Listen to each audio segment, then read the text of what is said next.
है guys, viral momo driver दाईको खाजा घर रामनगरमा है। आज चाहिँ सोमबार है। हाम्रो एउटा भाइ चाहिँ गाडी चालक भाइ है आएर चाहिँ खाजा खान लाउनु भएको छ। चाउमिन खाँदै हुनुहुन्छ भोक लागेर। अनि भाइ कता र हो यार, धेरै दिनमा भेट भयो त यार। गाडी बिग्रेर टेन्सन।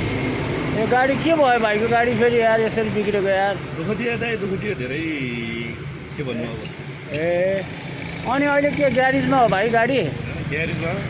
अनि भाइको त यार गालामा नि कालै लाछ त यार सबै यार। के गर्नु दाइ, ग्यारेज गइसकेपछि अब दुःख त हो नि, अब गर्नै पर्यो जसरी भए पनि। ए अनि भाइ गाडी लाइनमा के छ त अहिले हालखबर, कमाइ धमाइ अनि काम धन्दा के चलिरहेछ त भाइ? जस पुगिरहेछ भनौँ न। ए पुगिरहेछ होइन? पाल्नु पुगिरहेछ। ए आफूलाई खान लाउनु पुगिरहेछ, त्यही हो। गाह्रो त गाह्रो छ है लास्टै। गाह्रो छ नि, न सुत्न न निन्द्रा है। धेरै गाह्रो छ दाइ, धेरै। अब भात खाने टाइममा भाइले चाउमिन खान परेछ, अब गाह्रो त गाह्रै होला नि होइन भाइ यार? भनेको टाइममा भात पाउन्न है। ल है, हाम्रो आज चाहिँ एउटा गाडी चालक गुरु ल हेर्नुहोस् है, गाडी बिग्रेर हालत खराब भएर यहाँ भाइरल मोमोमा आएर चाउमिन खाँदै हुनुहुन्छ है साथीहरू। ल भिडियोलाई लाइक कमेन्ट गर्नु।